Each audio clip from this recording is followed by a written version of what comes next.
बच्चे अब तक हमने ना जो लास्ट चैप्टर पढ़ा ना अपना पार्टनरशिप एक्ट, उसमें कुछ ऐसी खास चीजें थी जो एक आम इंसान को एज अ पार्टनर थोड़ा सा एक्सेस लगती हैं। जैसे कि एक कंडीशन थी जैसे कि कंडीशन थी पर्सनल एसेट्स का बिक जाना इन केस ऑफ लॉसेस। जब हम एसेट्स बेचते हैं, लायबिलिटी को सेट ऑफ करते हैं, बाद में पता चलता है अभी भी कमी रह गई है, लॉसेस हो गए हैं, तो उस केस में वो जो एडजस्टमेंट करनी पड़ जाती है, एक पार्टनर को सेक्रीफाइस करने पड़ते हैं अपने पर्सनल एसेट्स।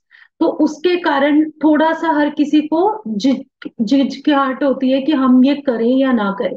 तो 2008 में एक एलएलपी एक्ट लेके आए। LLP act is a special type of partnership है, ये भी पार्टनरशिप है, पर इसमें क्या है, कुछ एक लिमिट लगा दी गई लाइबिलिटीज पे कि अब आपको पर्सनल एसेट्स बेचने की जरूरत नहीं है।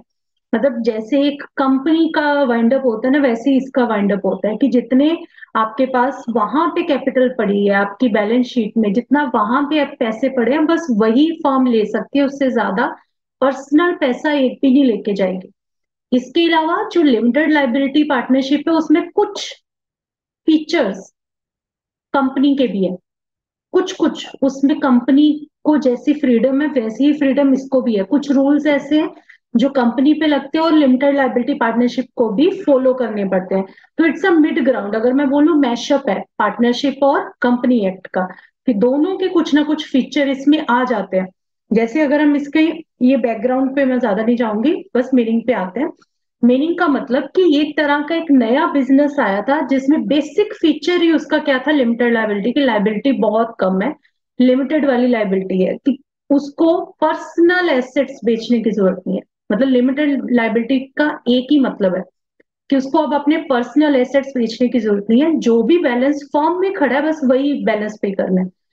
इसके अलावा एलएलपी का कुछ फीचर मैच होता है कंपनी से। जैसे कंपनी को ये कहा जाता है पार्टनरशिप में, जैसे हम कह रहे थे कि पार्टनर और पार्टनरशिप एक ही बात है, पर कंपनी के केस में कंपनी अलग होती है, शेयर होल्डर अलग होते हैं, डायरेक्टर अलग होते हैं, तीनों अलग अलग एंटिटी है। ऐसे ही एलएलपी में एलएलपी को एक सेपरेट एंटिटी माना जाता है। मतलब पार्टनर्स इक्वल टू एलएलपी नहीं होते। पार्टनरशिप में पार्टनरशिप इक्वल टू पार्टनर्स होता है। किसी ने पार्टनर्स पे केस किया मतलब पार्टनरशिप पे केस कर दिया, पार्टनरशिप पे केस किया मतलब पार्टनर्स पे ऑटोमेटिकली केस हो गया। बट वो चीज यहाँ पे लागू नहीं होती। यहाँ पे बोला जाता है कि एलएलपी एक सेपरेट लीगल एंटिटी है। एलएलपी पे केस करना चाहते हो तो एलएलपी का नाम लिख के नोटिस निकालना पड़ेगा। अगर एलएलपी के पार्टनर पे केस करना चाहते हो तो पार्टनर का नाम लिख के नोटिस निकालना पड़ेगा, अदरवाइज दूसरा बंदा उस पे बाउंड अप नहीं होता। और अगर पार्टनर की कभी भी लाइबिलिटी अराइज होती भी है तो सिर्फ उतनी ही पैसे उसे देने हैं जितने उसके एलएलपी में एज अ बैलेंस स्टैंडिंग है। ठीक है। इसके अलावा हम इसलिए भी एलएलपी को कंपनी कहते हैं क्योंकि ये कुछ कुछ फीचर्स रूल्स कंपनी एक्ट से लेते हैं। ये भी कहा जाता है कि LLP is a hybrid version. Hybrid version का मतलब it's a mashup of company and partnership. कुछ कुछ ये पार्टनरशिप जैसी है, थोड़ी ये कंपनी जैसी है। तो इसमें बच्चे ध्यान रखना, एलएलपी में से आना है सिर्फ एक थ्योरी क्वेश्चन। ठीक है। तो आपके क्वेश्चन बैंक में बहुत सारे थ्योरी क्वेश्चंस हैं, और हार्डली मतलब ये समझ लो कि एक ही क्वेश्चन को कई जगह पे रिपीट करके लिखा हुआ है। आंसर सेम है, क्वेश्चन अलग है। ठीक है, क्वेश्चन लिखने का तरीका चेंज हो गया। तो ये ध्यान रखना, इस चैप्टर को रट्टा लगाना है। रट्टा इन द सेंस पॉइंट्स याद रखना। अगर करेक्टरिस्टिक्स का क्वेश्चन आ जाए तो हमने याद रखना है करेक्टरिस्टिक्स में इतने पॉइंट है, एक भी पॉइंट छोड़ के नहीं आना, सारे पॉइंट याद होने चाहिए। एक्सप्लेनेशन अपने अकॉर्डिंग कर लो, एक्सप्लेनेशन समझ के कर लो, जैसे ये बस हेडिंग रट लेनी, हेडिंग याद होनी चाहिए। अब क्वेश्चन आ जाए कि करेक्टरिस्टिक्स बताओ, लिमिटेड लायबिलिटी पार्टनरशिप होती क्या है, कैसी होती है, उसके करेक्टर क्या है। तो हम ये बोलेंगे कि सेक्शन 3 है जो एलएलपी एक्ट का, वो ये कहता है कि एलएलपी एक बॉडी कॉर्पोरेट है। बॉडी कॉर्पोरेट और किसे कहा जाता है, कंपनी को। ठीक है। तो एलएलपी की डेफिनेशन में ही वर्ड क्या यूज हुआ है कि LLP is a body corporate formed and incorporated under this act, जिसे भी एलएलपी एक्ट के अंदर रजिस्टर्ड करवाया जाएगा, जाके जिसका भी नाम लिखवा दिया जाएगा एलएलपी एक्ट के अंदर, तो हम कहेंगे वो एलएलपी है। Is legal entity separate from that of its partner. ये फीचर हमने पार्टनरशिप में अलग पढ़ा है, पार्टनरशिप में हम कहते थे जय पार्टनरशिप और पार्टनर एक ही बात है, पर एलएलपी में क्या होता है, पार्टनर और पार्टनरशिप फर्म मतलब एलएलपी अलग है। अगर आपने एलएलपी पे केस करना है तो एलएलपी का नाम लिखो, अगर पार्टनर पे केस करना है तो पार्टनर का नाम अलग से लिखना पड़ेगा, they are not the same. तो उसके डेफिनेशन में ही तीन फीचर्स हैं। पहला फीचर ये है कि एलएलपी अगर एक्ट के अंदर बनेगी तभी एलएलपी होगी। दूसरा फीचर है एलएलपी एक बॉडी कॉर्पोरेट होती है। तीसरा फीचर है एलएलपी अपने पार्टनर से अलग होती है। ठीक है, तो ये ध्यान रखना, ये एक ही पॉइंट के अंदर है, ये नहीं है कि आप अलग अलग पॉइंट बना दो, LLP is not same as is partner, ये भी एक करेक्टर हो गया, ऐसा मत करके आना। ये एक ही पॉइंट के अंदर तीन पॉइंट है। आगे बचे परपेचुअल सक्सेशन। परपेचुअल सक्सेशन का मतलब है जब कोई चीज अमर होती है, कभी भी मरती नहीं है, मतलब उसको मारना या खत्म करना या उसे वाइंड अप करना इतना इजी नहीं है। पार्टनरशिप में क्या होता था, किसी के आने से पार्टनरशिप टूट गई, किसी के जाने से रिटायरमेंट पे पार्टनरशिप टूट गई, किसी ने partnership at will pay notice निकाल दिया तब पार्टनरशिप टूट गई, वो फीचर यहाँ पे नहीं। परपेचुअल वर्ड का मतलब है कि एलएलपी जब तक चाहे कंटिन्यू रह सकती। ठीक है, चाहे उसकी जितने मर्जी पार्टनर्स में नंबरिंग में चेंज होता रहे, नए आते रहे पुराने जाते रहे, उससे उसकी एग्जिस्टेंस पे कोई फर्क नहीं पड़ता। एलएलपी बंद करने की जरूरत नहीं है। किसी भी पार्टनर की डेथ पे, किसी भी पार्टनर की इंसैनिटी पे, रिटायरमेंट, इंसॉल्वेंसी पे, चारों ट्रिगर पॉइंट पार्टनरशिप में अगर लग जाते हैं तो वाइंड अप हो जाती है पार्टनरशिप। बट यहाँ पे एलएलपी में ये केस नहीं होता, एलएलपी चलती रहेगी। It is capable of entering into contract and help holding property in its own name.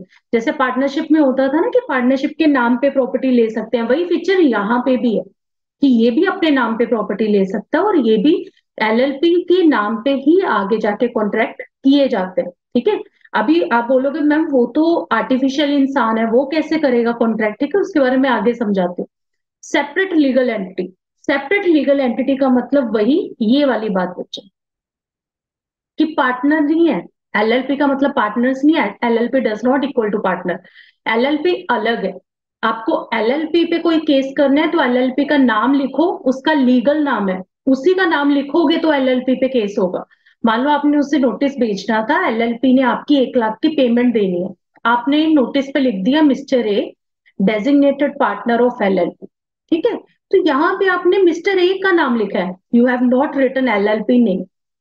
तो वहीं पे वो उसका एलएलपी का लॉयर जाके ऑब्जेक्शन कर देगा, सर हमें तो नोटिस नहीं आया, किसी मिस्टर ए को आया, वही जाके भुगते। ठीक है, सो एलएलपी एक अलग लीगल एंटिटी है, वो अपनी एसेट्स अपनी लाइबिलिटीज को जैसे चाहे यूज कर सकते हैं। मतलब एलएलपी के एसेट खुद के होते हैं, एलएलपी की लाइबिलिटी भी खुद की होती है। अगर हम कहें किसी क्रेडिटर, कोई एक बंदा एलएलपी का क्रेडिटर है, एलएलपी ने उससे पेमेंट देनी है तो एलएलपी ने ही पेमेंट देनी है, पार्टनर पर्सनली पेमेंट नहीं देगा, पार्टनर पर्सनल एसेट बेच के पेमेंट नहीं देगा। ठीक है, तो इसलिए उसे बोला जाता है वो सेपरेट है, लीगल एंटिटी उसकी अलग है। आगे बच्चे अभी देखो ये जो तीन पार्ट है, इस पे चाहे लिख भी लेना, ये मोस्ट ऑफ कंपनी एक्ट के साथ रिलेट करते हैं। अभी जब हम अगला चैप्टर में पढ़ेंगे ना, वहां पे भी ये तीन वर्ड्स आप मेरे से रिपीट से सुनोगे कि हाँ कंपनी एक बॉडी कॉर्पोरेट होती है, कंपनी के परपेचुअल सक्सेशन होती है, कंपनी सेपरेट लीगल एंटिटी होती है। ठीक है, तो ये सारे फीचर है कंपनी के। अब यहां से फीचर स्टार्ट हो रहे पार्टनरशिप के। ठीक है, पार्टनरशिप में जैसे हमने पढ़ा था म्यूचुअल एजेंसी रिलेशन होता है। आप बोलोगे मैम ये क्या बात हुई, आपने बोला पार्टनर्स और LLP are not same, are not same, they are not same, same नहीं है। तो फिर पार्टनर्स भी एक दूसरे की जिम्मेदारी क्यों उठा रहे हैं, क्यों बोला जा रहा है दे आर म्यूचुअल? म्यूचुअल मतलब एक गलती करेगा तो सबको भुगतना पड़ेगा, पर मैम आपने तो कहा कि एलएलपी पे केस अलग नाम से होगा। ठीक है, यहाँ पे म्यूचुअल एजेंसी सिर्फ एक बात के लिए आता है बच्चे, वो इसलिए आता है कि आप लोग इंडिपेंडेंट तो, जैसे मान लो मिस्टर ए है, बी है, सी है। ठीक है, कोई भी बिजनेस डिसीजन है, बड़ा बिजनेस डिसीजन है, वो लेना है। अब बिजनेस डिसीजन, ठीक है, बिजनेस डिसीजन मान लो मिस्टर ए लेना चाहता है, मिस्टर ए चाहता है कि किसी एक बंदे को परचेज का ऑर्डर देना। ठीक है, अब मिस्टर ए ने परचेज का ऑर्डर दे दिया, बाद में पता चला वो जो परचेज करके लाया था मिस्टर ए, उसकी पेमेंट देनी भूल गए। अब जिसको पेमेंट नहीं दी उस बंदे ने केस कर दिया मिस्टर ए पे कि सर आपने पेमेंट नहीं की, मिस्टर ए कहेगा कि हम तो पार्टनरशिप है ना, तुम भी आओ साथ में, तुम भी आओ साथ में, दोनों चलेंगे, तीनों चलते हैं कोर्ट में, फिर करेंगे। वो कहेगा कि हमने कोई पार्टनरशिप थोड़ी बनाई है, हमने तो एलएलपी बनाई है, एलएलपी बनाई इसलिए थी कि लाइबिलिटी लिमिटेड हो, हमने एक दूसरे की जिम्मेदारी नहीं ली। ठीक है, तो ये ध्यान रखना, यहाँ पे म्यूचुअल एजेंसी का पॉइंट है नेगेटिव। मैं इसीलिए वार्निंग देके नेगेटिव लिख रही हूँ, क्योंकि जब पार्टनरशिप एक्ट पढ़ोगे वहां पे म्यूचुअल एजेंसी ऐसे समझना है कि वो दोनों एक दूसरे को म्यूचुअली बाइंड करते हैं, कि वो दोनों एक दूसरे को म्यूचुअली बाइंड करते हैं, एक दूसरे की लाइबिलिटी को बियर करते हैं, पर यहाँ पे वो चीज नहीं। ये ध्यान रखना, mutual agency point negative show करता है कि इनमें म्यूचुअल एजेंसी का रिलेशन नहीं। ठीक है, वो बस हेडिंग है म्यूचुअल एजेंसी, चाहे लिख देना यहाँ पे नो म्यूचुअल एजेंसी रिलेशन, आपस में कोई भी म्यूचुअल एजेंसी का रिलेशन नहीं होता, एक दूसरे से वो क्या है, एक दूसरे को बाउंड नहीं कर सकते। मिस्टर ए पे अगर केस हुआ है, हाँ, सिर्फ अकेला मिस्टर ए जाएगा। ठीक है, further, no partner is liable on the account of independent or unauthorised action, this word is very important. ये उसने खुद किया ना, मैंने यहाँ पे भी एग्जांपल में यही बोला, मिस्टर ए ने खुद परचेज करके आया, क्या उसने मिस्टर बी से पूछा? नहीं। मिस्टर सी से पूछा? नहीं। मान लो उसने ये परचेज करने से पहले मिस्टर बी से पूछा था, मिस्टर बी ने कहा यस, मिस्टर सी ने कहा यस, फिर तीनों इकट्ठे जाएंगे, फिर मिस्टर ए अकेला नहीं जाएगा, क्योंकि मिस्टर ए ने दोनों से पूछ के वो वाला काम किया था, they given assent for the purchase, तो पेमेंट के टाइम पे भी वो भुगतने जाएंगे साथ में। ठीक है, बट अगर अनऑथराइज्ड काम किया गया है, मिस्टर ए ने इंडिपेंडेंटली वो काम किया है, तो दूसरा बंदा उसके काम को शील्डर, उसके काम की जिम्मेदारी नहीं उठाएगा। तो 10 इंडिविजुअल पार्टनर्स आर शील्डेड, मतलब उन्हें बचाया गया है दूसरे के एक्ट से। मतलब ये पार्टनरशिप के रूल को तोड़ता है, पार्टनरशिप वाली चीज से अलग है कि अगर किसी बंदे ने रॉन्गफुल बिजनेस डिसीजन ले लिया, कोई मिसकंडक्ट कर दी, तो उसकी जिम्मेवारी बाकी दोनों नहीं लेंगे। In other words, all partners will be the agent of LLP alone. अब इस लाइन का क्या मतलब है? इस लाइन का क्या मतलब है, मैं ना आपको एक चार्ट बना के समझाती हूँ, फिर ये लाइन याद रहेगी, क्योंकि अब बच्चे ना ये बाद में कंफ्यूज होते हैं कि जब एलएलपी और पार्टनरशिप साथ में पढ़ते हैं ना, फिर कंफ्यूजन होती है। जैसे मान लो ये ए है, ये बी है, सी है, डी है, और ये फॉर्म है एलएलपी। ठीक है, अगर पहले मैं आपको बता रही हूँ पार्टनरशिप फॉर्म का, जो अभी हमने लास्ट चैप्टर पढ़ा, उसमें हमने ये सीखा था, फॉर्म पे केस किया तो मतलब सब पे केस हो गया, सब एक दूसरे के साथ बाउंडेड होते हैं। इवन अगर ए पे केस हुआ तो समझ लो डी पे भी हो गया, डी पे हुआ तो समझ लो बी पे हो गया, सी पे हुआ तो समझ लो ए पे भी हो गया। Every one is closely star diagram के थ्रू जुड़े हुए हैं, हर एक बंदा एक दूसरे को बाउंड करता है। फॉर्म पे केस हुआ, सब पे केस, एक पार्टनर पे केस हुआ, सब पे केस, सबको भुगतना पड़ेगा। तो this was pure mutual agency relation. ठीक है, ये किस में था? उसमें पार्टनरशिप में। डन, ये बात समझ में आई?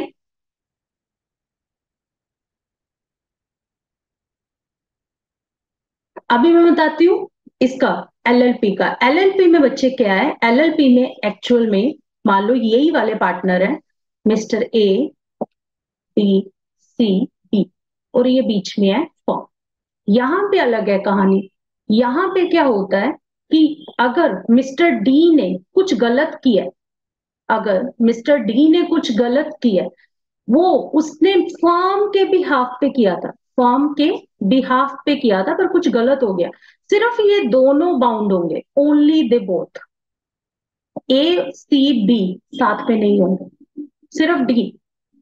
फॉर्म के साथ हर बंदे का म्यूचुअल रिलेशन रहेगा, इसलिए मैं ये वाला डायग्राम ऐसा एरो ड्रॉ कर, कि इनका यहां वाला एरो नहीं आएगा, ये आपस में लिंक्ड नहीं होते, फॉर्म के साथ सीधा सीधा लिंक्ड होते, कि ए ने कुछ किया तो एलएलपी उसकी बैक रखेगी, एलएलपी को उसके साथ भुगतना पड़ेगा। सी ने कुछ किया, बाकी नहीं भुगतेंगे, पर एलएलपी को साथ में भुगतना पड़ेगा। बी ने कुछ किया, एलएलपी को साथ में भुगतना पड़ेगा। पर अगर मान लो कि एक बंदे ने कुछ किया, तो बाकी पार्टनर्स उसके भुगतने की जरूरत नहीं है, जब तक कि उन्होंने ऑथराइजेशन ना दे। ओनली केस जहां पे वो भुगतेंगे इज अ ऑथराइजेशन केस। ठीक है, so no one partner can bind the other partner by his act, मतलब ये जो एरो है ये मिसिंग है इधर, यहाँ पे सिर्फ फॉर्म के साथ रिलेशन है, एक पार्टनर का सिर्फ एलएलपी के साथ रिलेशन है, आपस में कोई रिलेशन नहीं। अभी 3 फीचर पड़े हैं। फर्स्ट वन, एलएलपी एक बॉडी कॉर्पोरेट है, अलग है, सेपरेट है अपने पार्टनर से, उसे एलएलपी एक्ट के अंदर रजिस्टर करवाना पड़ता है। फिर परपेचुअल सक्सेशन कभी भी मरता नहीं है, कभी भी नॉन एग्जिस्टेंट नहीं होता किसी भी पार्टनर के आने जाने से। और उसके अंदर ये कैपेबिलिटी है कि वो अपने नाम पे प्रॉपर्टीज खरीद सकते हैं, अपने नाम पे कॉन्ट्रैक्ट्स कर सकता है। एलएलपी सेपरेट लीगल एंटिटी है, उसके पार्टनर अलग बात है, एलएलपी अलग बात है। एलएलपी का जिनके साथ रिलेशन है वो डायरेक्ट रिलेशन है, पार्टनर का बीच में कोई रोल नहीं।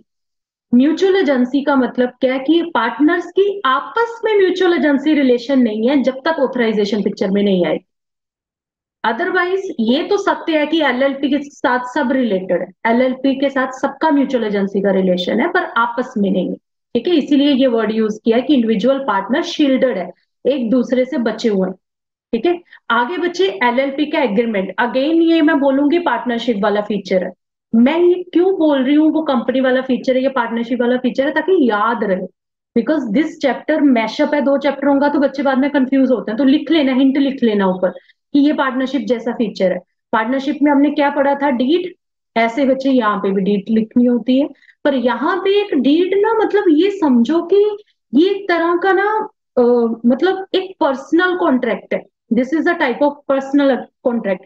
इसमें आप कुछ भी लिख सकते हो, इसमें क्या नहीं लिख सकते इसके बारे में नहीं रोका गया। इसमें आप कुछ भी लिख सकते हो, you can write anything. Like आप बोल रहे हो मैंने इसे सैलरी नहीं देनी, नहीं, उस पार्टनर को सैलरी नहीं मिलेगी। आपने बोल दिया कि यही बंदा हमेशा एमडी रहेगा, मतलब एमपी रहेगा, managing partner, managing designated partner रहेगा, तो वही रहेगा हमेशा। तो इट्स अ काइंड ऑफ कि बहुत ज्यादा फ्लेक्सिबिलिटी दी हुई है। हमने पार्टनरशिप एक्ट अभी जो लास्ट पढ़ा उसमें हमने देखा था कि एक लिस्ट ऑफ चीजें हैं कि ये लिखना है, ये लिखना है, ये लिखना है। यहाँ पे ऐसा कुछ नहीं है। आप बैठो आपस में, आप आपस में बैठ के एग्रीमेंट बनाओ। आपने जो खुद के राइट्स, जो खुद की ड्यूटीज डिसाइड करनी है, यू कैन डिसाइड दैट। ठीक है, और बस ये ध्यान रखना कि किसी भी तरीके से वो एलएलपी एक्ट को ना तोड़ता। मतलब एलएलपी एक्ट में जो भी बातें कही गई हैं उनकी थोड़ी ध्यान में रखते हुए आपने वो टर्म एंड कंडीशंस बनानी। तो mutual right and duties of partner within an LLP are govern by an agreement. कैसे डिसाइड होता है, डीड बनाई जाती है, एलएलपी का एग्रीमेंट बनता है। एलएलपी एक्ट में फ्लेक्सिबिलिटी दी गई है कि पार्टनर अपने तरीके से एग्रीमेंट बना सकता है। ठीक है, उनको कोई एक फॉर्मेट नहीं दिया गया कि ये तो लिखना ही है, उनकी मर्जी है, वो अपने तरीके से बना सकते हैं। In absence of any such agreement, मान लो वो एग्रीमेंट बनाना भूल गए, ठीक है, आप नहीं बना पाए, तो आप जो भी एलएलपी एक्ट में लिखा है ना वो तो सब आप पे अप्लाई होगा। जो जो वहां पे लिखा गया वो आपका एग्रीमेंट ही है एक तरह का। मतलब रूल्स आपने नहीं बनाए, तो आपके लिए एलएलपी एक्ट ने रूल्स बनाए, आप वो फॉलो करो। डन बच्चे, एग्रीमेंट वाला पॉइंट समझ में आ गया।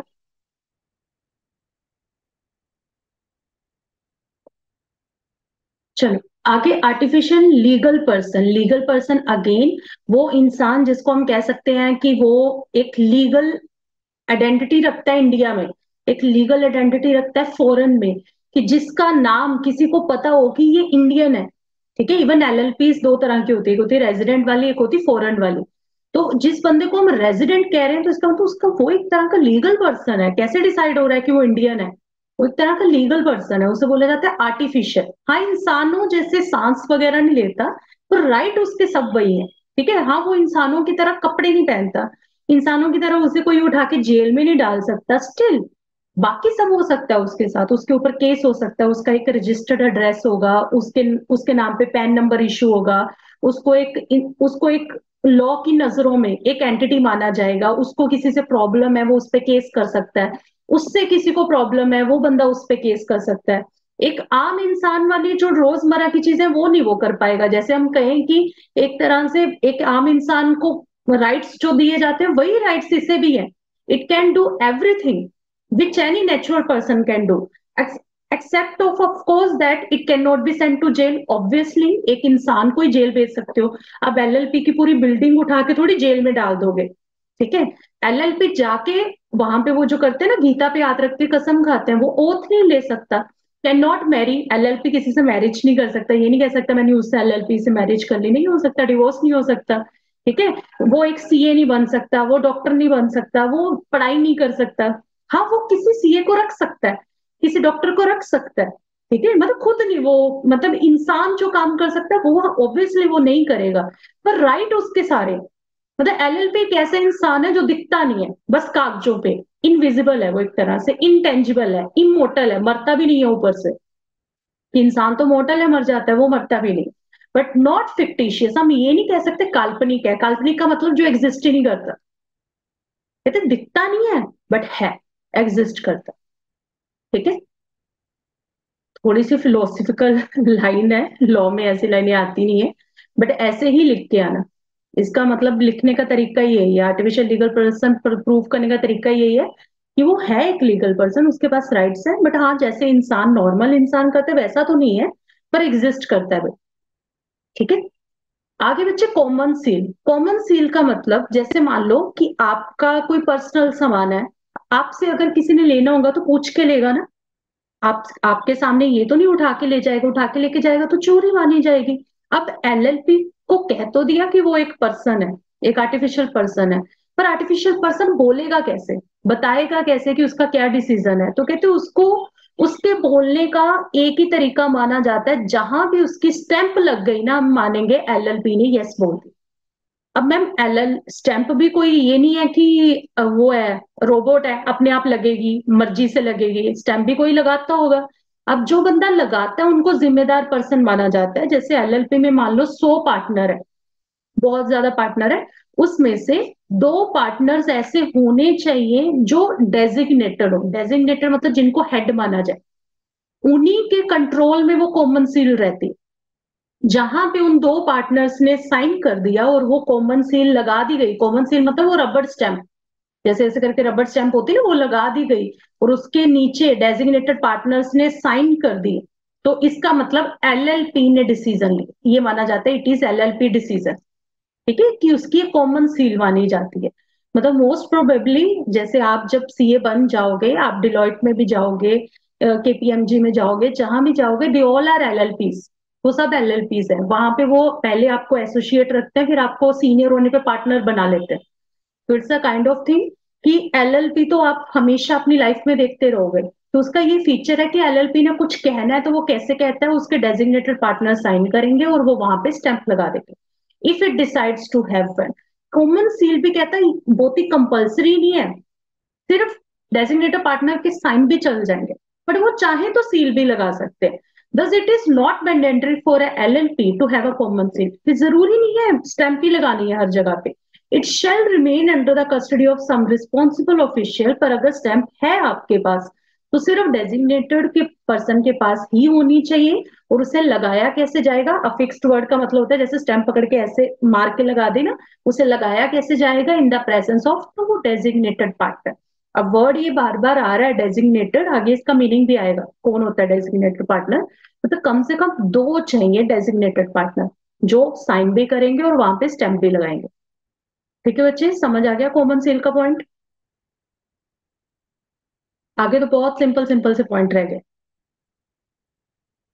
चलो बच्चे इसको सीरियसली लो इन पॉइंट्स को, because this is a repeated question, हर 3 में से 2 अटेम्प्ट में ही आता है क्वेश्चन, यही लिख के आने हैं वहां पे सारे, और रट लेने हैं, एक भी मिस नहीं होना चाहिए। मतलब एक भी मिस हुआ ना तो समझ लो उसको मौका मिल जाएगा वो 1 नंबर काटने का, आधा नंबर काटने का मौका नहीं देना है हमने, ठीक है। आगे बच्चे लिमिटेड लाइबिलिटी, ये तो मैम उसके नाम पे ही है, नाम में ही लिखा हुआ है, ठीक है, कि सारे पार्टनर एलएलपी के एजेंट तो हैं, पर वो पार्टनरशिप जैसे पार्टनर नहीं है। पार्टनरशिप वाले पार्टनर क्या थे, बड़े बोले से अपने पर्सनल एसेट भी बेच दे रहे थे। एलएलपी वाले चला के, एलएलपी वालों को राइट दिया गया पर्सनल एसेट नहीं बेचने, आप जो यहाँ पे है बस वही, तो उनकी लाइबिलिटी लिमिटेड होती है सिर्फ उनके कॉन्ट्रीब्यूशन, मतलब जैसे मैं कहूँ कैपिटल बैलेंस या जो भी उन्होंने गारंटी दी है, ठीक है, जितनी भी गारंटी दी है बस उतना, पर्सनल एसेट बेचने की जरूरत नहीं, ठीक है। तो आप बोलोगे मैम अगर लोन ज्यादा है, एलएलपी के पास एसेट्स कम है, तो लोन का क्या होगा, लोन खराब हो जाएगा जिसने भी लोन दिया है, तो लोग सोच समझ के लोन देते हैं एलएलपी को, क्योंकि उनको पता है पार्टनर ने पर्सनल एसेट बेचने नहीं। डन बच्चे, लिमिटेड लायबिलिटी के पॉइंट समझ में आ गया। चलो आगे management of business. Management of business obviously business चलाएगा कौन, अगेन ये वर्ड बार बार आएगा, डेजिग्नेटेड पार्टनर, लीगली वही रिस्पॉन्सिबल है। जैसे एलएलपी को हर साल अपनी बैलेंस शीट्स वगैरह बना के एमसीए की साइट पे अपलोड करनी होती है। वो अपलोड ना करो तो डायरेक्टर को सजा भी हो जाती है, जेल भी हो सकती है, वो एलएलपी को डोरमेट कर दिया जाता है। तो it's a kind of thing कि डेजिग्नेटेड पार्टनर की रिस्पॉन्सिबिलिटी बहुत बड़ी है। सारा काम चलाना, सारे लीगल कंप्लायंसेस पूरे करना डेजिग्नेटेड पार्टनर का काम होता है। दो होते हैं मिनिमम, ज्यादा भी हो सकता है, मिनिमम दो तो चाहिए ही होते हैं डेजिग्नेटेड पार्टनर। आगे बच्चे minimum and maximum number of partner, this is very interesting point. Every LLP shall have at least to partner. अब ये अगेन बच्चे कौन सी वाली पॉइंट है, पार्टनरशिप वाला। पार्टनर्स है मिनिमम दो होने ही चाहिए, उन दोनों का नाम क्या रख दिया जाता है, डेजिग्नेटेड पार्टनर, ठीक है। और उन दोनों में से कम एक इंडियन हो, इंडिया का रेजिडेंट हो, ठीक है, इंडिया का रेजिडेंट हो। There is no maximum limit of partner in LLP, इसी के कारण लोग एलएलपी बनाते हैं। कोई लिमिट ही नहीं है, जितने मर्जी रखो। तो मिनिमम कितने चाहिए, दो। दो भी मिनिमम, मिनिमम का नाम ही क्या है, डेजिग्नेटेड पार्टनर चाहिए मिनिमम दो, जिनमें से कम एक रेजिडेंट ऑफ इंडिया होने चाहिए, ठीक है। और इसके लेके कोई भी और मैक्सिमम लिमिट एलएलपी की नहीं। डन बच्चे। अब यहां तक आपकी बुक में कुछ पॉइंट्स नहीं है, ये शीट पे आपको भेज दूंगी क्योंकि इंस्टीट्यूट ने नए पॉइंट्स निकाले हैं एलएलपी को लेके, तो मैं यहां से करवा रही हूँ, ठीक है। अभी बच्चे आपको जो वो पहला पॉइंट पढ़ाया ना मैंने, यहां तक एक लाइन मैं लगा रही हूँ, आगे पॉइंट बाद में पढ़ते हैं। दोबारा आते हैं पहले पॉइंट पे, body corporate point. Body corporate में हमने सीखा था कि एलएलपी एक बॉडी कॉर्पोरेट होती है जिसकी एक अलग लीगल एंटिटी है। उसके बारे में ये जो बात थी, एक बस छोटी सी बीच में अमेंडमेंट हुई थी, वो ये हुई थी कि कुछ एक नई तरह की कंपनीज आई थी, close 20 of section 2 of companies act, ठीक है।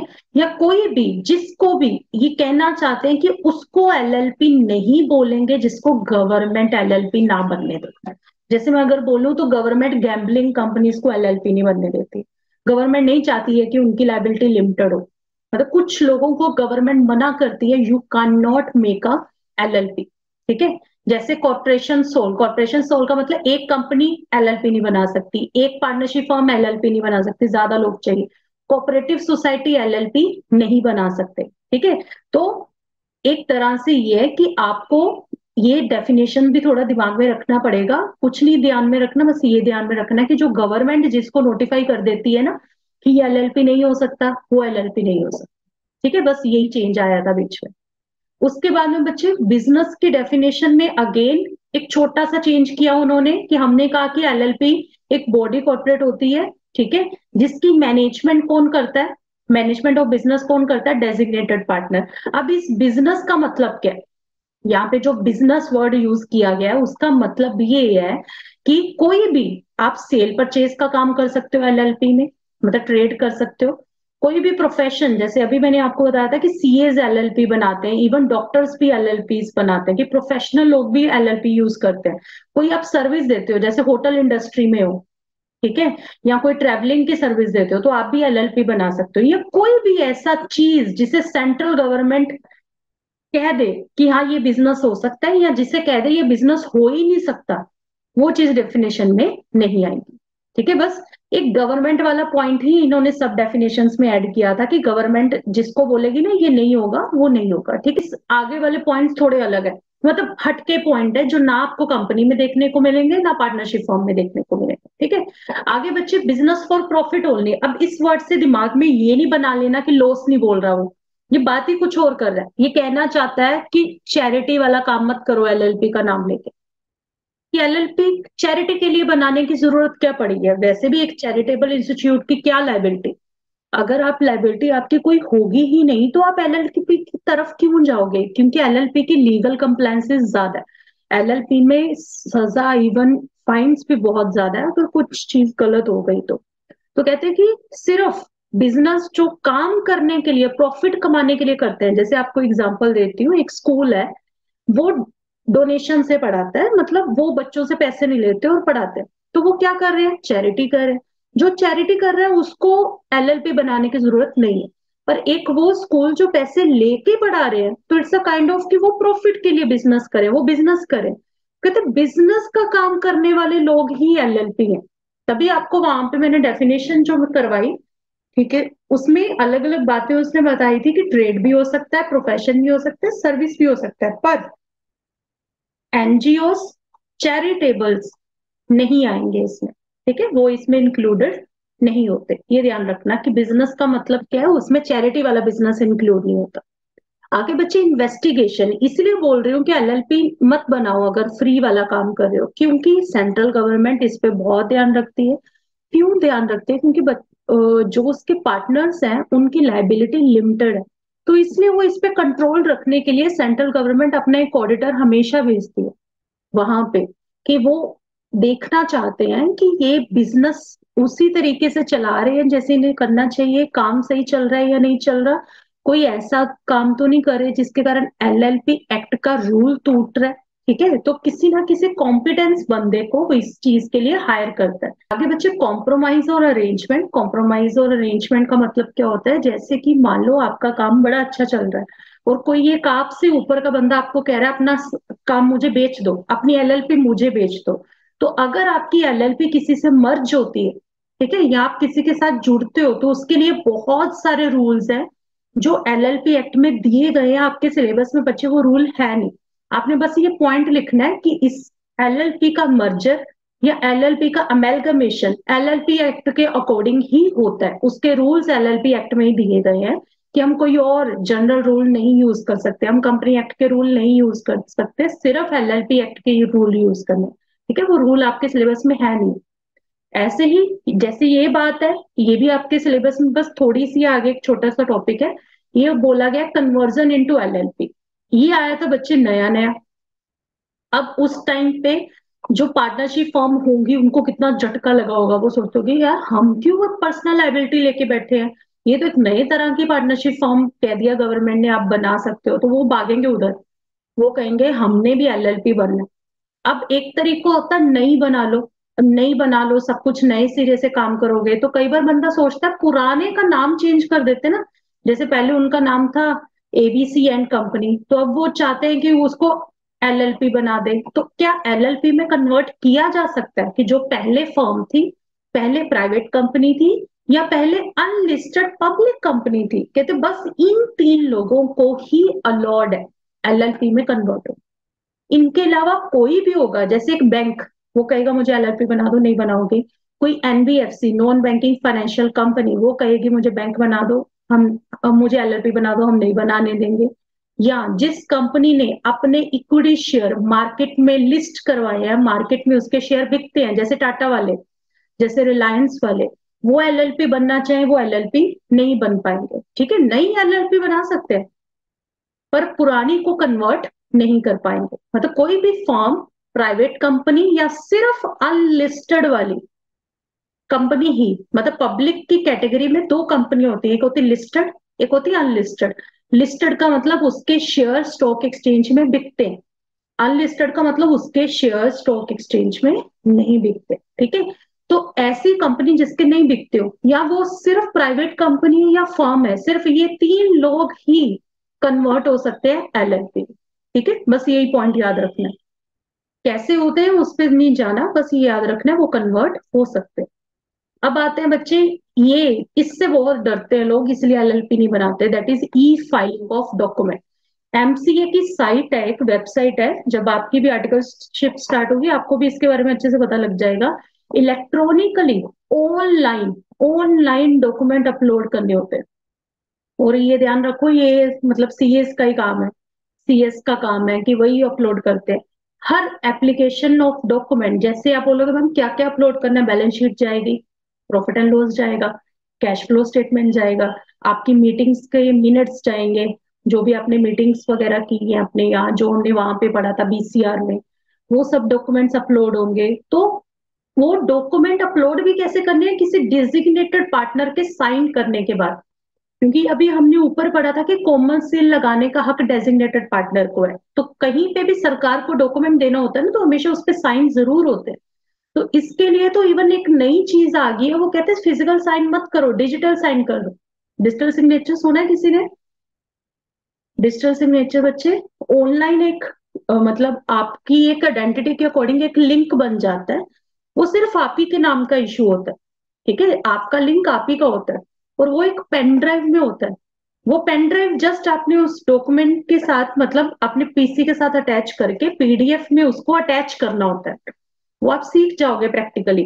तो ये ध्यान रखो कि अब कोई पुराने घिसे पिटे साइन नहीं चलते, अब चलते हैं इलेक्ट्रॉनिक या फिर डिजिटल सिग्नेचर चलते हैं, जिससे ये पता लग जाता है कि डेजिग्नेटेड पार्टनर ने ही साइन करके ये डॉक्यूमेंट फाइल किए।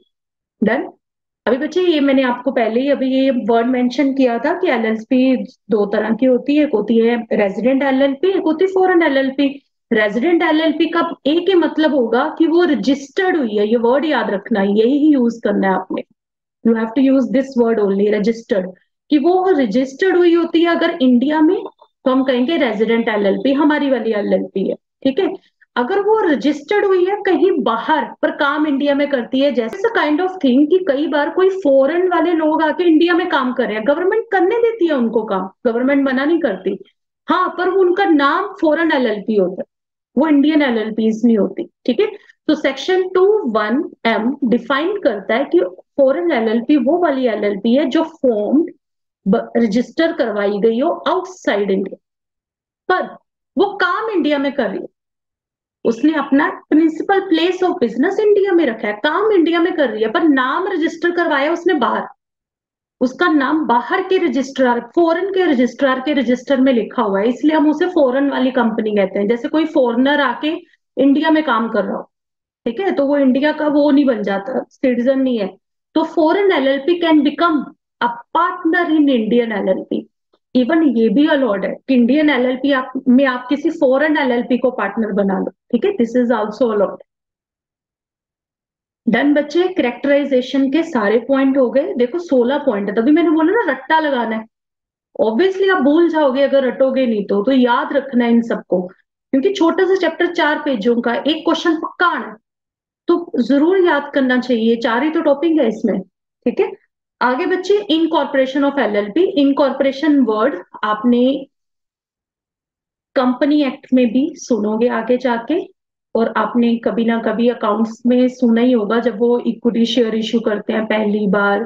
ठीक है, जिसे हम वो बोलते हैं प्रिलिमिनरी एक्सपेंसेस, वर्ड आपने सुना होगा कभी कि कंपनी बनने से पहले के खर्चे, मतलब उसी वर्ड को कहा जाता है इनकॉर्पोरेशन। इनकॉर्पोरेशन मतलब बनी कब, डेट ऑफ फॉर्मेशन, और डेट ऑफ फॉर्मेशन लिखी जाती है इनकॉर्पोरेशन सर्टिफिकेट में। सर्टिफिकेट में हम कहाँ से मिलेगा, रजिस्ट्रार के पास जाना पड़ेगा। रजिस्ट्रार होते हैं इंडिया में, हर स्टेट में होते हैं, आपको उसके पास अपनी एप्लीकेशन देनी पड़ती है। ठीक है। सो एलएलपी को इंडिया में रजिस्टर करवाने के लिए आपको इनकॉर्पोरेशन डॉक्यूमेंट तैयार करके रजिस्ट्रार को ऑनलाइन सबमिट करने। पार्टनरशिप में रजिस्ट्रार के पास डॉक्यूमेंट कैसे जाते थे, ऑफलाइन जाते थे ना, और कभी भी करा सकते हो, दे सकते हो। एलएलपी बनेगी नहीं जब तक आप जाओगे नहीं रजिस्ट्रार के पास। और कैसे देने हैं, ऑनलाइन देने हैं, ये ध्यान रखना। ठीक है, मिक्सअप मत करना चीजों को। एलएलपी में रजिस्ट्रार के पास जाना पड़ता है, डॉक्यूमेंट्स लेके ऑनलाइन सबमिट होते हैं वो डॉक्यूमेंट्स। ठीक है। टू हैव एटलीस्ट 2 पार्टनर्स, 2 बंदे तो चाहिए चाहिए। अब आप बोलोगे मैम क्या वो बॉडी कॉर्पोरेट्स भी हो सकते हैं, लाइक किसी कंपनी को पार्टनर बना सकते हैं, या किसी पार्टनरशिप फर्म को पार्टनर बना सकते हैं, बना सकते हो, पर 2 तो चाहिए ही चाहिए minimum. To have registered office in India to which all communication will be made and received, कहते एक जगह तो इंडिया में रखो। ठीक है, इंडिया में होना चाहिए आपका ऑफिस, तभी खुद को इंडियन एलएलपी बोलोगे। इंडिया का एड्रेस दो जहां पे आप काम करोगे। टू अपॉइंट मिनिमम 2 इंडिविजुअल, मान लो आपके पास 10 लोग हैं, 10 लोग पार्टनर्स मिलके एलएलपी बना रहे हैं, इनमें से आपको 2 बंदे चूज करने हैं, फर्स्ट और सेकंड, दोनों का नाम होगा डेजिग्नेटेड पार्टनर। ये आपको चूज करके साइड पे रखने हैं, मतलब ये हमारे मेन वाले पार्टनर है जो सारे डिसीजंस लेंगे। 10 के 10 लोग डिसीजन ही ये दोनों डिसीजन लेंगे। ठीक है, तो कहते हैं 2 डेजिग्नेटेड पार्टनर डिसाइड करने जरूरी है, जिसको आप रिस्पॉन्सिबिलिटीज दोगे, जो आपकी एलएलपी के सारे A to Z काम करेगा। At least 1 of them should be resident in India, इसको मतलब पल्ले डाल लेना, ये वाला पॉइंट हमेशा याद रखना है। ठीक है, कि डेजिग्नेटेड पार्टनर होने चाहिए, 2 होने चाहिए, वही सारे काम करेंगे। दोनों में से एक अगर फॉरेनर हो ना तब भी चल जाएगा, पर एक इंडियन जरूर होना चाहिए। ठीक है, इसके अलावा ये जो पर्सन होते हैं, इनका इवन इनको भी चूज करना है, इनके आने वाले नॉमिनी को भी चूज करना है कि जब ये नहीं रहे तो इनकी जगह कौन आएगा। पता है, इनको तो चूज करना ही करना है, साथ में नॉमिनी भी चूज करना है। ठीक है, तो जिसको भी डेजिग्नेटेड पार्टनर बनाना है, जैसे आपके पास आपका पैन नंबर होता है ना, ऐसे हर डेजिग्नेटेड पार्टनर के पास उसका डी पिन होता है, डेजिग्नेटेड पार्टनर आइडेंटिफिकेशन नंबर। रट लेना इसे, ठीक है, डेजिग्नेटेड पार्टनर आइडेंटिफिकेशन नंबर की टीपी, मतलब पहले उसका नाम आ गया, आइडेंटिफिकेशन जैसे यूआईडी बोला जाता है, यूनिक आइडेंटिफिकेशन नंबर, वैसे ही इन आइडेंटिफिकेशन नंबर। और ये कौन देता है, एमसीए साइट पे रजिस्ट्रार अलॉट करता है। ठीक है, अब क्या क्या पॉइंट्स हो गए, पहले डॉक्यूमेंट लेके जाना है रजिस्ट्रार के पास, दो मिनिमम पार्टनर होने जरूरी है, रजिस्टर्ड ऑफिस डिसाइड कर लो। दो डेजिग्नेटेड पार्टनर होने जरूरी है, जिनमें से एक तो कम से कम इंडियन जरूर होगा। आपको डेजिग्नेटेड पार्टनर उनके नॉमिनी के नाम्स को रजिस्टर कराना है, उनका डीपिन नंबर लेना है एमसीए से। अब ये हो गई इंसानों की बात, जो आपके वो अंदर पार्टनर्स वगैरह चाहिए। अब उन्होंने आपस में क्या डिसाइड किया बच्चे, वो उनकी आइडेंटिटी है। मतलब आपको आपके नाम से नहीं, आपके नंबर से पहचाना जाता है। जैसे आपका रोल नंबर होता है ना, किस काम आता है, यूनिकनेस के काम आता है, कि यूनिक होता है। अब एक पर्सन हो सकता है 5 कंपनीज में पार्टनर है, तो वो उसका डीपिन एक ही होगा, सब जगह पे वो वही डीपिन यूज करे। मतलब उसका एक ही नाम इसलिए रखा गया कि एमसीए को भी पता चल पाए कि इस बंदे के पास कितनी कंपनियों का काम है, ये कितनी कंपनीज में डायरेक्टर है, ये कितनी कंपनीज में पार्टनर है। जैसे यहाँ पे डीपिन है, ऐसे कंपनीज में डायरेक्टर्स के पास डिन नंबर होता है, डायरेक्टर आइडेंटिफिकेशन नंबर, कि वो उसकी आइडेंटिटी है। जैसे आधार कार्ड है ना आपका, आप ही का है ना, आप ही का नंबर, हर आधार कार्ड का नंबर यूनिक है। ऐसे ही उस बंदे की पहचान यूनिक रखने के लिए ये उसको डीपिन इशू किया जाता है, उसको एक कार्ड सा होता है, उसका एक नंबर होता है। अभी उनको साथ में एग्रीमेंट भी बनाना है, एलएलपी और उसके पार्टनर्स को आपस में मिलके एग्रीमेंट बनाना जरूरी है। अगर आपके पास एग्रीमेंट नहीं है तो एक बना बनाया एग्रीमेंट दिया गया फर्स्ट शेड्यूल में। ध्यान रखना, ये वर्ड याद रखना, फर्स्ट शेड्यूल, मतलब it's a type of page number. Page number first schedule है, जहां पे एग्रीमेंट का फॉर्मेट दिया है, कहते उसको उठा लो, यही माना जाएगा वही आपका एग्रीमेंट है। और बच्चे, एलएलपी का name is very important. LLP का नेम कहते अलग होना चाहिए, सबसे अलग होना चाहिए। अब एलएलपी के नेम को लेके कुछ बातें समझाऊंगी, उससे पहले यहां से पढ़ने की बजाय मैं आपको अमेंडमेंट से पढ़ा रही हूँ, क्योंकि इसमें कुछ चेंजेस आए हैं। एलएलपी के नेम को लेके कुछ चेंजेस आए हैं, ठीक है, वो पढ़ लेते हैं। वेट, हाँ, दिस वन, देखो, एलएलपी के नेम को लेके क्या रूल है, जिसने सेक्शन याद करना चाहे सेक्शन भी याद कर लेना। सेक्शन 50 ऑफ एलएलपी एक्ट 2008 कहता है कि हर एलएलपी का एक नाम होना चाहिए, जिसके पीछे वो नाम यूज करेगा लिमिटेड लायबिलिटी पार्टनरशिप, या फिर कहता है सिंपल एलएलपी। मतलब एक लास्ट वर्ड जरूर यूज करना है एज अ एलएलपी। अब no limited liability partnership shall be registered by name, कहते नाम भी कैसा होना चाहिए, ऐसा होना चाहिए जो सेंट्रल गवर्नमेंट को ना मंजूर ना हो। ऐसा ना हो कि सेंट्रल गवर्नमेंट कहते ये नाम नहीं रखना, तो इसका मतलब क्या मैम, नाम की अप्रूवल लेनी पड़ेगी। यस, नाम की अप्रूवल लेनी पड़ेगी। तो सबसे पहले इवन रजिस्ट्रार को डॉक्यूमेंट देने से पहले नाम डिसाइड किया जाता है। सबसे पहले फॉर्म भरा जाता है नाम के लिए, आप अपना नाम लिख के देते हो, नीचे थोड़ा सा वर्ड लिखना होता है काम क्या है। जैसे मान लो आपने मैन्युफैक्चरिंग करनी है तो नीचे लिख देते मैंने मैन्युफैक्चरिंग का काम करना है। ठीक है, तो वो नाम, वो आपको आगे रिप्लाई देंगे कि ये नाम आप रख सकते हो या नहीं रख सकते। ठीक है, वो जब इस चीज को चूज करते हैं तो क्या ध्यान रखते हैं कि आपका नाम किसी और के नाम से रिसेंबल ना हो। तो कोई भी ऐसी एलएलपी ना हो या फिर दूसरी कंपनी ना हो जिसका सेम नाम है। अब ये चेंज क्या हुआ बच्चे, पहले कहा जाता था कि किसी partnership firm, LLP, body corporate, body corporate मतलब कंपनी, तो मैं कंपनी लिख रही हूँ, या फिर किसी के पास भी उस नाम का ट्रेडमार्क ना हो। पहले ये थी 4 चीजें। किसी भी पार्टनरशिप फर्म का वो नाम नहीं होना चाहिए, किसी भी एलएलपी का वो नाम नहीं होना चाहिए, किसी और कंपनी, किसी और के पास ट्रेडमार्क नहीं होना चाहिए, ऐसा नाम रखो। अब इस डेफिनेशन में से पार्टनरशिप फर्म को हटा दिया था। अब पार्टनरशिप फर्म के साथ आपका नाम मैच हो सकता है, किसी और पार्टनरशिप फर्म ने वो नाम रखा है तो आपका उससे मैच हो सकता है। हाँ, किसी और एलएलपी का नहीं होना चाहिए और कंपनी का नहीं होना चाहिए, किसी का ट्रेडमार्क नहीं होना चाहिए। डन बच्चे, समझ में आ गया? जैसे अभी यहाँ पे पढ़ोगे तो यहाँ लिखा गया limited liability partnership our body corporate must be registered with registrar of LLP after following the provision specified in LLP act in similar way of setting up a company with distinct name. अब ये company act अभी पढ़ना है, कहते हैं जैसे company में rule है ना, सेम रूल इसके लिए। The LLP can not have the same name with any other LLP partnership और कंपनी। अब यहाँ से ये पार्टनरशिप वर्ड अपनी बुक में से काट दो, ठीक है? आपने पार्टनरशिप वर्ड यूज नहीं करना, पार्टनरशिप फर्म के साथ मैच हो सकता है।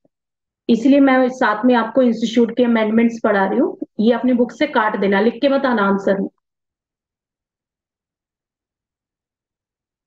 डन। यहाँ पे साथ में ये लिख देना ट्रेडमार्क, किसी और के पास ट्रेडमार्क ना हो उसका।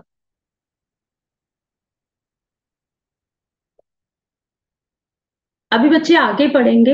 LLP formation document must be filed with registrar along with the necessary filing fees. कहते डॉक्यूमेंट लेके जाने ना रजिस्ट्रार के पास, वो जितनी फीस मांगेगा ना वो भी साथ में दे देना, ठीक है? अब प्रोसेस पढ़ते हैं कि कैसे काम शुरू होता है, ठीक है? अगर मैं बोलूं सबसे पहले काम किया जाता है बच्चे, नाम डिसाइड किया जाता है, नामकरण किया जाता है, क्योंकि नामकरण के बड़े पंगे हैं, किसी और से मैच नहीं होना चाहिए, किसी के पास उसका ट्रेडमार्क नहीं होना चाहिए, तो नाम की अवेलेबिलिटी भी चेक हो जाता है। अवेलेबिलिटी चेक करते वक्त वो बताता है कि ये नाम अवेलेबल नहीं है, आप ये नाम नहीं रख सकते, फिर आप उसके लिए एप्लीकेशन ही नहीं डाल पाओगे। जो नाम पहले सिस्टम बोलेगा कि ये अवेलेबल है, जैसे कभी जीमेल आईडी बनाइए, जीमेल आईडी में जीमेल आपको कहता है ये आईडी ऑलरेडी कंज्यूम्ड है, ये आप नहीं रख सकते, तो it's a kind of thing कि यूनिकनेस होती है।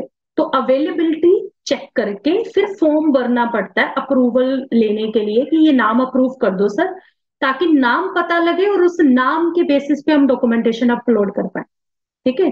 अब बच्चे सबसे पहले जैसे होता है ना कि आपने काम शुरू करना है, तो पहले ढूंढोगे ना कि अकेले काम शुरू करना है, किसी दोस्त को साथ में लेना है, किसी और से मिलके काम शुरू करना है। तो कहते प्रोसेस में सबसे पहले डिसाइड किया जाता है पार्टनर कौन होंगे, फिर उन पार्टनर्स में से भी डिसाइड किया जाता है डेजिग्नेटेड वाले कौन से होंगे, क्योंकि डेजिग्नेटेड की पावर ज्यादा है, राइट? अब डेजिग्नेटेड की डेफिनेशन भी करा देती हूँ। डेजिग्नेटेड की डेफिनेशन देखो बच्चे, थोड़ी ज्यादा बड़ी है, मैं छोटा छोटा एक्सप्लेन कर दूंगी। कहते कि एटलीस्ट 2 डेजिग्नेटेड पार्टनर ऐसे होने चाहिए आपके पास, ठीक है, जो स्पेशल राइट्स हो, जिनके स्पेशल रिस्पॉन्सिबिलिटीज हो। मतलब राइट अगर ना भी हो तो चलाएगा, रिस्पॉन्सिबिलिटी जरूर होनी चाहिए अलग से, और उनमें से भी एक इंडियन सिटीजन जरूर होना चाहिए, ठीक है? कई बार ऐसा होता है पार्टनर्स जो होते हैं बॉडी कॉर्पोरेट होते हैं सारे, मतलब A B C 3 पार्टनर है, ये कंपनी है, ये फर्म है, ठीक है, ये भी कंपनी है, तो क्या इनमें से कोई इंसान है? नहीं है, ठीक है? तो कहते हैं कि जब भी आपने ये देखना है कि आपके पास ज्यादा है, ठीक है, तो आपने ध्यान रखना है कि अगर आपने इस कंपनी और फर्म को डेजिग्नेटेड पार्टनर बनाया तो इनके फर्म का कौन सा पार्टनर डेजिग्नेटेड पार्टनर बनेगा वो भी लिख के बताना। जैसे आपने डिसाइड किया आप इस फर्म को डेजिग्नेटेड पार्टनर बना रहे हो, तो आपको उसके रिप्रेजेंटेटिव को भी डिसाइड करना है कि कौन होगा। जैसे इस फॉर्म में BEFG 3 पार्टनर है, तो आपने एक बोल दिया E is the designated partner from the behalf of form, ठीक है? तो वो ध्यान रखना है। अब for the purpose of this section term resident in India mean person who has stayed in India for a period not less than 120 days during the financial year. इस चीज को ध्यान रखना क्योंकि नया चेंज आया है, कहा है कि मिनिमम 120 दिन जरूर वो इंडिया में रह सकते, मिनिमम। अगर वो 120 दिन से कम रहा है तो हम उसे इंडियन नहीं बोल सकते। इंडियन तभी कहलाएगा अगर वो 120 दिन से ज्यादा इंडिया में रहता है, तभी हम कहेंगे कि वो इंडिया का रेजिडेंट है, ठीक है बच्चे? बस यही बातें याद रखनी है इसको लेके। जो चेंज आया बस वही पढ़ा रही हूँ, बाकी सब पुराना ही है, तो उसको कोई ऐसा वो नहीं है, ठीक है? डीपिन अगेन ये वहीं पे मैं पढ़ा चुकी हूँ कि डीपिन क्या होता है। चलो अभी हमने नाम बंदे डिसाइड किए, बंदों के लेंगे हम टिपिंग, उनके नाम पे आइडेंटिफिकेशन नंबर इशू करवाएंगे, इशू करवा के डिजिटल सिग्नेचर बनवाएंगे उनके। डिजिटल सिग्नेचर हर पर्सन का अलग होता है, तो जैसे मिस्टर A मिस्टर B हमने चुन लिया हमारे डेजिग्नेटेड पार्टनर बनेंगे, तो हम दोनों के डिजिटल सिग्नेचर बनवाएंगे। फिर हम डालेंगे एप्लीकेशन एमसीए के पास, सर ये हमने नाम डिसाइड किया, जैसे मान लो हम नाम रखते थे ABC and company LLP, sir हमें ये चेक करके बताओ ये नाम अवेलेबल है या नहीं। अब मैम ये फॉर्म भरना किस में है, उसे बोलते हैं ई फॉर्म 1। ध्यान रखना नाम लिख के आने हैं एग्जाम में, आपने ये बोलना है कि ई फॉर्म 1 में हम ये देखते हैं कि हमारे नाम अवेलेबल है और उसे रिजर्व करा देते हैं। रिजर्व कराने का मतलब क्या होता है बच्चे, अगले 15 दिनों के लिए वो नाम कोई और नहीं ले सकता, वो नाम आपका है, ठीक है। और आपने जब वो एप्लीकेशन फॉर्म भरना है तो उसमें कम से कम 6 नाम बताने हैं, ऐसे कि आपने कुछ सोच के 6 नाम लिखने हैं, ताकि जिसने यस बोलना है वो उन 6 में से कोई चूज करके आपको बता दे। वो नाम हम लिखते हैं 6 प्रायोरिटी वाइज, जैसे पहले वो लिखेंगे जो हमें बहुत पसंद है, फिर लिखेंगे चलो ये भी चल जाएगा, ये भी चल जाएगा, ये भी चल जाएगा, ठीक है। ये एप्लीकेशन में 6 नाम लिखे, एमसीए के पास भेज दिए, वहां पे रजिस्ट्रार चूज करेगा कौन सा देना है, फिर उस नाम की वो हमारे नाम पे एप्लीकेशन डाल देगा कि ये नाम आपको मिल गया, ठीक है। अब बच्चे आते हैं कि फिर बनाना है आपने एग्रीमेंट। एग्रीमेंट में क्या क्या लिखना है, पहले तो एलएलपी का नाम लिखो, जो कहां से पता चलेगा, ई फॉर्म 1 की अप्रूवल से। फिर डिसाइड करो वहां पे अपने कौन से डेजिग्नेटेड पार्टनर थे, हर डेजिग्नेटेड पार्टनर का नाम, हर डेजिग्नेटेड पार्टनर का एड्रेस लिखो, ठीक है। और कितने पैसे हर बंदे ने कंट्रीब्यूट किए हैं, उन पैसों पे वो कितना ब्याज मांगेगा, ये सब लिखो। इसमें प्रॉफिट कितने परसेंटेज शेयरिंग होगी, क्योंकि है तो पार्टनर ही ना, प्रॉफिट शेयरिंग तो करेंगे ही करेंगे, सैलरी भी लेंगे, उनकी कुछ राइट्स एंड ड्यूटीज भी होंगी, वो सब लिखो वहां पे। और क्या काम है, क्या करोगे, ये लिखना बहुत जरूरी है, क्योंकि हमने देखा है चैरिटेबल वाला काम नहीं कर सकते। तो अगर आप चैरिटेबल लिख के एप्लीकेशन डाल दोगे वो वहीं पे रिजेक्ट कर देगा, कि वही काम लिखना जो अलाउड है। इसके अलावा आपने क्या स्पेशल रूल्स बनाने, जो आपके स्पेशल रूल्स बनाने का मन है वो लिख दो उसमें। ये सारे डॉक्यूमेंट्स, ये पूरा एलएलपी एग्रीमेंट, सबके आधार कार्ड, पैन कार्ड, सब कुछ लेके आपने ये सारे डॉक्यूमेंट्स फाइल करने ई फॉर्म 2 पे, ठीक है। याद रखना ई फॉर्म 1 उसमें हम नेम के लिए एप्लीकेशन डालते हैं, ई फॉर्म 2 उसमें हम इश्यू करने के लिए, इनकॉर्पोरेशन लेने के लिए एप्लीकेशन डालते हैं। तो e form 2 contains detail of LLP, उसके पार्टनर्स की डिटेल, उसके डेजिग्नेटेड पार्टनर की डिटेल, उसमें सब पार्टनर का कंसेंट लेटर लगता है। कंसेंट लेटर में लिखा जाता है ये पर्टिकुलर पार्टनर, मैं इनका पार्टनर बनना चाहता हूँ। डेजिग्नेटेड पार्टनर का कंसेंट लेटर लगता है कि हाँ ये मैं इनका डेजिग्नेटेड पार्टनर बनना चाहता हूँ। ये सारे डॉक्यूमेंट जब एमसीए के पास साइट पे हम अपलोड कर देते हैं, तो जिस भी रजिस्ट्रार के पास जाता है वो सारे डॉक्यूमेंट्स चेक करता है और हमारे नाम पे LLPIN इशू करता है। जैसे अभी डीपिंग पढ़ा ना, director, designated partner, identification number, ऐसे ही LLPN क्या है, limited liability partnership, LLP identification number, मतलब उसके नाम पे एक अलग से नंबर इशू हो जाएगा, ठीक है। 16 डिजिट्स का होता है, उसका यूनिक नंबर होता है। Execution of LLP agreement is mandatory, कहते थे आपने किस में फाइल करना है, ई फॉर्म 3 में फाइल करना है with in 30 days of incorporation of LLP, कि जैसे ही एलएलपी बन गई उसके 30 दिन के अंदर अंदर, ठीक है। अभी बच्चे यहां तक एलएलपी के सारे पॉइंट हो गए। अब जो बचा है इट्स जस्ट एलएलपी और कंपनी में क्या डिफरेंस है, एलएलपी और पार्टनरशिप में क्या डिफरेंस। डिफरेंस पढ़ेंगे अब एलएलपी का और पार्टनरशिप का। सबसे पहला डिफरेंस हर बार याद रखना, एक्ट का नाम लिख दो। एलएलपी पे मैम ये एक्ट लगता है, पार्टनरशिप पे ये एक्ट लगता है। एलएलपी को बॉडी कॉर्पोरेट कहा जा सकता है, पर पार्टनरशिप बॉडी कॉर्पोरेट नहीं होती, पार्टनरशिप बॉडी कॉर्पोरेट नहीं होती, मतलब पार्टनरशिप अलग नहीं होती, पार्टनरशिप और पार्टनर एक ही बात है। वही बात उसने आगे बोल दी कि एलएलपी एक अलग लीगल एंटिटी है, पर पार्टनरशिप जो है वो तो पार्टनर ही है, पार्टनर ही पार्टनरशिप है। तो पार्टनरशिप को हम ये वर्ड यूज कर सकते हैं, it is group of people, लोगों का मतलब कोऑर्डिनेशन से ग्रुप बनाया गया कि एक दूसरे को वो झेलते हैं। यहाँ झेलने की जरूरत नहीं है, एलएलपी अलग ही है, ठीक है। वो लोग आते जाते रहेंगे, एलएलपी वहीं की वही रहेगी। इसके अलावा अगर हम कहें पार्टनरशिप को रजिस्टर कराने की जरूरत नहीं होती, यहाँ एलएलपी को रजिस्टर कराने की जरूरत है। इसी के कारण एलएलपी को बोला जाता है लीगल प्रोसेस से बनती है ये, पर पार्टनरशिप तो ऐसे ही बन जाती है, उसको रजिस्टर भी नहीं कहीं कराना पड़ता। पर एलएलपी में अगेन फिर वही रजिस्ट्रेशन वाला पॉइंट आ जाएगा आगे डिफरेंस में, कि एलएलपी के रजिस्ट्रेशन तो कंपलसरी है, यहाँ वॉलंटरली है पार्टनरशिप में, ठीक है। वही आगे बच्चे जो इसका नेचर पढ़ा था, करेक्टरिस्टिक्स की, कभी नहीं मरती, ना किसी की डेथ से, ना इंसेनिटी से, ना रिटायरमेंट से, ना इंसॉल्वेंसी से, हमेशा चलती रहती है।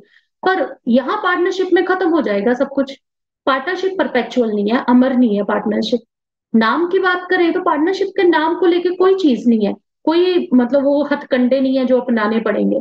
एलएलपी में है, नाम अवेलेबल भी होना चाहिए, और नाम के पीछे LLP word as a suffix, मतलब प्री नहीं, नाम के आगे नहीं, नाम के पीछे यूज होगा, तभी बोलते सफिक्स की तरह यूज करना। अगर लाइबिलिटी की बात करें, वो तो सबसे बड़ा पॉइंट है कि पार्टनरशिप में पार्टनर्स की लाइबिलिटी पर्सनल एसेट्स तक पहुंच जाती है, पर्सनल एसेट्स भी बिकेंगे, पर लिमिटेड लाइबिलिटी पार्टनरशिप में पर्सनल एसेट्स नहीं बिकते। ठीक है। ऐसे ही अगर म्यूचुअल एजेंसी की बात करें, नो म्यूचुअल एजेंसी, यस, यहाँ पे म्यूचुअल एजेंसी है, पार्टनरशिप में है। डेजिग्नेटेड पार्टनर की बात करें, पार्टनरशिप में मैंने ऐसा कुछ नहीं पढ़ा है कि कोई डेजिग्नेटेड पार्टनर होते हैं, पर हाँ एलएलपी में दो डेजिग्नेटेड पार्टनर होने जरूरी। वही अगर कॉमन सील की बात करें, पार्टनरशिप में कोई कॉमन सील नहीं चाहिए, कोई स्टैंप नहीं चाहिए, पर एलएलपी में स्टैंप चाहिए।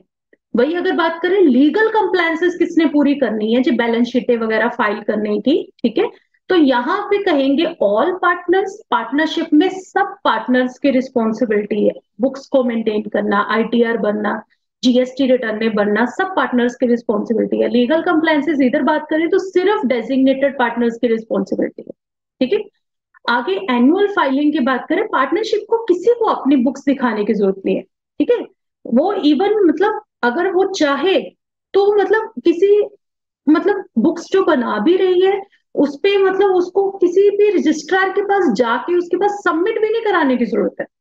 कोई रजिस्ट्रार उसे, चाहे वो रजिस्टर्ड है अनरजिस्टर्ड है, तब भी उसे किसी को अपनी बुक्स ऑफ अकाउंट नहीं दिखाने। पर एलएलपी के केस में एनुअल स्टेटमेंट का मतलब balance sheet, PNL, cash flow statement, ये सब, और साथ में स्टेटमेंट ऑफ सॉल्वेंसी। सॉल्वेंसी का मतलब होता है गोइंग कंसर्न वाली स्टेटमेंट, कि कोई आपकी फॉर्म आराम से चलती रहेगी, आपकी फॉर्म इंसॉल्वेंट नहीं है। ठीक है। इसके अलावा एक एनुअल रिटर्न होती है जिसमें कुछ इंफॉर्मेशन मांगी जाती है, जैसे उसमें ये लिखना होता है कौन कौन डेजिग्नेटेड पार्टनर है, कौन कौन सा डिसीजन लिया, कोई नई ब्रांच खोली है तो वो मेंशन कर दो, क्या बातें हुई आपके उन डिसीजंस या मीटिंग्स में उनको मेंशन कर दो। ठीक है। तो वो एनुअल रिटर्न रिपोर्ट बना के देनी होती है, उसमें ये बताना होता है कि कितना प्रॉफिट हुआ, कितनी सेल बढ़ गई। तो it's a kind of thing कि ये हर साल ये तीन तरह की चीजें एलएलपी को एमसीए साइट पे अपलोड करनी होती है, मिनिस्ट्री ऑफ कॉर्पोरेट अफेयर, इस साइट्स पे जाके अपलोड करनी होती है। वही बात करें, फॉरेन का बंदा एलएलपी में एंटर हो सकता है या नहीं हो सकता, एलएलपी में तो हाँ मैम अलॉड है, फॉरेन का नेशनल भी बन सकता है एलएलपी में पार्टनर, पर पार्टनरशिप में हमने स्पेसिफिकली बोला था कि सिर्फ इंडियन होने चाहिए, बाहर का बंदा नहीं चलेगा। तो foreign national can not be a partner in a partnership form, तो ये भी डेफिनेशन है। वही अगर माइनर की बात करें, हाँ पार्टनरशिप में तो कहते हैं एज अ बेनिफिशियल ऐड कर लो, पर एलएलपी में माइनर ऐड नहीं हो सकता, कैन नॉट बी एडमिटेड। ठीक है। एलएलपी में माइनर ऐड नहीं हो सकता। जल्दी से मैं कंपनी के बारे में कुछ बातें समझा देती क्योंकि अगला चैप्टर वही पढ़ाना है। कंपनी में क्या होता है बच्चे, कंपनी में शेयर होल्डर होते हैं जो कंपनी को देते हैं पैसा, कंपनी को मनी फ्लो, पैसे आते हैं शेयर होल्डर से, तो शेयर होल्डर को एक तरह से कंपनी का ओनर बोला जाता है। ठीक है। तो एक होता है बच्चे board of director, board of director करते हैं कंपनी का काम, ये पैसे नहीं देते, हो सकता है share holder he board of director हो, दिस इज पॉसिबिलिटी, पर जरूरी नहीं है कि हमारा share holder he board of director हो। ठीक है। मैनेजमेंट करने का काम होता है बोर्ड ऑफ डायरेक्टर का, वो ओनर नहीं होते। शेयर होल्डर का काम होता है ओनरशिप का, शेयर होल्डर जरूरी नहीं है काम भी करते हो यहाँ पे आके हमारे पास। ठीक है। इसके अलावा कंपनी पे लगता है कंपनी एक्ट 2013। ठीक है। तो उसी के अकॉर्डिंग, जैसे अगर एलएलपी की बात करें उस पे एलएलपी एक्ट लगता है, तो ऐसे ही पहला पॉइंट वही, ये जो शेयर होल्डर होते हैं बच्चे, इसके लिए एक नाम यूज किया जाता है मेंबर्स, पर एलएलपी में नाम यूज किया जाता है पार्टनर। एलएलपी में आने वाले लोगों को क्या बोलते हैं, पार्टनर। ठीक है। Known as partner. वही यहां आने वाले लोगों को क्या कहते हैं, मेंबर। वही उसने एक डिफरेंस पॉइंट बना दिया कि एलएलपी के लोगों को कहते हैं पार्टनर, और एलएलसी में मतलब लिमिटेड लाइबिलिटी कंपनीज, एलएलसी का मतलब है limited liability companies. Companies, companies में कौन है, मेंबर्स होते हैं। पैसे कौन लगाता है? मेंबर्स। एलएलपी में पैसे कौन लगाता है? पार्टनर। वही अगर हम बोले कि काम कौन करता है, यहाँ पे कौन करता है काम? इंटरनल गवर्नेंस स्ट्रक्चर कौन चलाता है? यहाँ पे पार्टनर्स ने जो एग्रीमेंट बनाया है उसी के अकॉर्डिंग काम चलता है। पर एलएलसी में कंपनी एक्ट के अकॉर्डिंग काम चलता है, कोई एग्रीमेंट नहीं बनता। No agreement is required. पूरा कंपनी एक्ट ही आपका एग्रीमेंट है। जो जो कंपनी एक्ट में लिखा गया यू हैव टू फॉलो। वही अगर नाम की बात करें तो पार्टनर्स में लिमिटेड लाइबिलिटी पार्टनरशिप नाम यूज करना होता है एज अ सफिक्स, और यहाँ पे प्राइवेट लिमिटेड वर्ड यूज करना होता है। कंपनीज में प्राइवेट लिमिटेड वर्ड यूज होता है, ठीक है। वही अगर नंबर ऑफ मेंबर्स की बात करें तो पार्टनरशिप में अगेन 2 मेंबर तो मिनिमम चाहिए चाहिए, ठीक है, मैक्सिमम की कोई लिमिट नहीं है। पर यहाँ पे अगर प्राइवेट कंपनी की बात करें मिनिमम 2, मैक्सिमम 200 होते हैं, 200 से ऊपर नहीं। अगर पब्लिक कंपनी की बात करेंगे मिनिमम 7, मैक्सिमम की कोई लिमिट नहीं है। वही पॉइंट जो हमने पार्टनरशिप में भी पढ़ा था कंपनी को लेके, कि कंपनी के मिनिमम और मैक्सिमम कितने मेंबर चाहिए होते, ठीक है। आगे बच्चे लाइबिलिटी की बात करें, कंपनी की लाइबिलिटी शेयर होल्डर्स की उतनी होती है जितना उन्होंने उनके शेयर्स पे पैसे देने वाले रहते हैं, मतलब अनपेड अमाउंट। जैसे 10 का शेयर है, 8 रुपए दे दिए, 2 रुपए रहते हैं, तो 2 रुपए इज द लाइबिलिटी। 10 रुपए का शेयर है, 8 रुपए दे दिए, 2 रुपए उसकी लाइबिलिटी है। पर यहाँ पे सिर्फ जिसकी उसकी कॉन्ट्रीब्यूशन है बस उतने उतना ही देना है उसको। अगर मैनेजमेंट की बात करें तो एलएलपी कौन चलाता है? Designated partner. उधर कंपनी की बात करें कौन चलाता है? डायरेक्टर्स, बोर्ड ऑफ डायरेक्टर, ठीक है। अगर कहीं डायरेक्टर या डेजिग्नेटेड पार्टनर मिनिमम कितने चाहिए उसकी भी लिमिट है। यहाँ पे मिनिमम 2 डेजिग्नेटेड पार्टनर चाहिए, यहाँ प्राइवेट कंपनी में मिनिमम 2, पब्लिक कंपनी में मिनिमम 3 डायरेक्टर चाहिए होते। ये कोई बात नहीं, कंपनी का नहीं भी दिमाग में अभी जा रहा, छोड़ो, आगे चैप्टर में पूरा पढ़ना है। अब बच्चे आते हैं क्वेश्चन पे। देखो यहाँ पे भी जो 5 क्वेश्चन लिखे हैं ना यही इंपॉर्टेंट है। क्वेश्चन बैंक में भी देख लेना, सिर्फ 5-6 क्वेश्चन ही है। जैसे पहले क्वेश्चन देखो एलएलपी का कंसेप्ट बोल रहा है, ऐसा क्वेश्चन आया तो आपने ऊपर एलएलपी की डेफिनेशन लिखनी है, नीचे कैरेक्टरिस्टिक्स लिख के आने, क्योंकि 5 नंबर का क्वेश्चन आएगा, 16 पॉइंट है, 16 के 16 पॉइंट लिखने हैं। अंदर एक्सप्लेन चाहे थोड़ा करना, पर लिखने 16 के 16 पॉइंट है, एक भी पॉइंट छोड़ के नहीं आना। वही देखो अगला क्वेश्चन ही वही है, enumerate the various characteristics, again वही 16 पॉइंट रटने। State the necessity required for incorporation, वो इनकॉर्पोरेशन वाली बात, ई फॉर्म 1, फिर ई फॉर्म 2, ई फॉर्म 3, नेम अप्रूवल वगैरह लेना, वो सारी बात, ठीक है। फिर एलएलपी और पार्टनरशिप का डिफरेंस, एलएलपी और उसका कंपनी का डिफरेंस। इसके अलावा इनकॉर्पोरेशन का प्रोसेस, वही 3rd और 5th क्वेश्चन सेम, ठीक है। कुछ नहीं है, सिर्फ थ्योरी क्वेश्चन आना है और यही क्वेश्चंस आने जो है क्वेश्चंस।